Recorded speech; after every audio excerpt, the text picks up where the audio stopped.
नमस्कार भक्तों, सुनिए श्री दुर्गा सप्तशती कृष्णा टिप्स से। संपूर्ण श्री दुर्गा सप्तशती 10वां अध्याय। शुंभ वध। ध्यान। मैं मस्तक पर अर्धचंद्र धारण करने वाली शिव शक्ति स्वरूपा भगवती कामेश्वरी का हृदय में चिंतन करता हूँ। वो तपाए हुए स्वर्ण के समान सुंदर है। सूर्य, चंद्रमा और अग्नि यही तीन उनके नेत्र हैं, तथा वह अपने मनोहर हाथों में धनुष, बाण, अंकुश, पाश और शूल धारण किए हुए हैं। ऋषि कहते हैं, राजन, अपने प्राणों के समान प्यारे भाई निशुंभ को मारा गया देख तथा सारी सेना का संहार होता जान, शुंभ ने कुपित होकर कहा, दुष्ट दुर्गे, तू बल के अभिमान में आकर झूठ मूठ का घमंड ना दिखा। तू बड़ी मानिनी बनी हुई है, किंतु दूसरी स्त्रियों के बल का सहारा लेकर लड़ती है। देवी बोली, ओ दुष्ट, मैं अकेली ही हूँ। इस संसार में मेरे सिवा दूसरी कौन है? देख, ये मेरी ही विभूतियां हैं, अतः मुझ में ही प्रवेश कर रही हैं।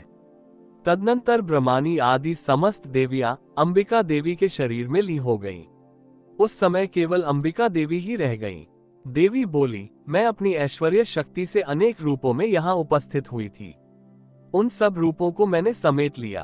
अब अकेली ही युद्ध में खड़ी हूँ। तुम भी स्थिर हो जाओ। ऋषि कहते हैं, तदनंतर देवी और शुंभ दोनों में सब देवताओं तथा दानवों के देखते देखते भयंकर युद्ध छिड़ गया।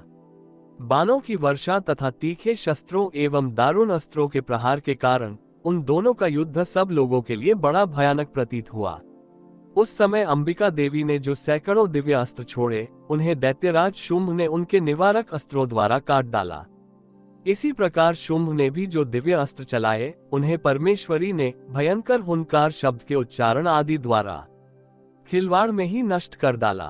तब उस असुर ने सैकड़ों बाणों से देवी को आच्छादित कर दिया। ये देख क्रोध में भरी हुई उन देवी ने भी बाण मारकर उसका धनुष काट डाला।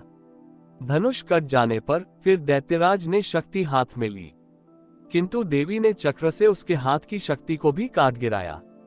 तत्पश्चात दैत्यों के स्वामी शुंभ ने 100 चांद वाली चमकती हुई ढाल और तलवार हाथ में ले उस समय देवी पर धावा किया।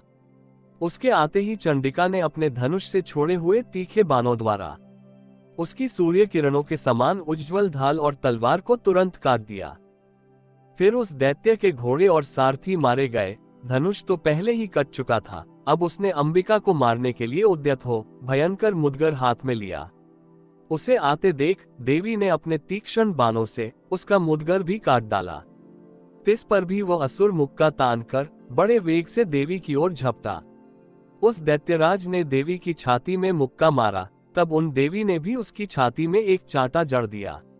देवी का थप्पड़ खाकर दैत्यराज शुंभ पृथ्वी पर गिर पड़ा, किंतु पुनः सहसा पूर्ववत उठकर खड़ा हो गया। फिर वह उछला और देवी को ऊपर ले जाकर आकाश में खड़ा हो गया। तब चंडिका आकाश में भी बिना किसी आधार के ही शुंभ के साथ युद्ध करने लगी। उस समय दैत्य और चंडिका आकाश में एक दूसरे से लड़ने लगे। उनका वो युद्ध पहले सिद्ध और मुनियों को विस्मय में डालने वाला हुआ। फिर अंबिका ने शुंभ के साथ बहुत देर तक युद्ध करने के पश्चात उसे उठाकर घुमाया और पृथ्वी पर पटक दिया। पटके जाने पर पृथ्वी पर आने के बाद वह दुष्टात्मा दैत्य पुनः चंडिका का वध करने के लिए उनकी ओर बड़े वेग से दौड़ा। तब समस्त दैत्यों के राजा शुंभ को अपनी ओर आते देख देवी ने त्रिशूल से उसकी छाती छेदकर उसे पृथ्वी पर गिरा दिया। देवी के शूल की धार से घायल होने पर उसके प्राण पखेरु उड़ गए और वह समुद्रों, द्वीपों तथा पर्वतों सहित समूची पृथ्वी को कपाता हुआ भूमि पर गिर पड़ा। तदनंतर उस दुरात्मा के मारे जाने पर संपूर्ण जगत प्रसन्न एवं पूर्ण स्वस्थ हो गया तथा आकाश स्वच्छ दिखाई देने लगा। पहले जो उत्पात सूचक मेघ और उल्कापात होते थे, वे सब शांत हो गए तथा उस दैत्य के मारे जाने पर नदियां भी ठीक मार्ग से बहने लगी। उस समय शुंभ की मृत्यु के बाद संपूर्ण देवताओं का हृदय हर्ष से भर गया और गंधर्व गण मधुर गीत गाने लगे। दूसरे गंधर्व बाजे बजाने लगे और अप्सराएं नाचने लगी। पवित्र वायु बहने लगी। सूर्य की प्रभा उत्तम हो गई। अग्निशाला की बुझी हुई आग अपने आप प्रज्वलित हो उठी तथा संपूर्ण दिशाओं के भयंकर शब्द शांत हो गए। इस प्रकार श्री मार्कंडेय पुराण में सावर्णिक मनवंतर की कथा के अंतर्गत देवी महात्म्य में शुंभ वध नामक 10वां अध्याय पूरा हुआ। इति श्री दुर्गा सप्तशती 10वां अध्याय संपूर्ण।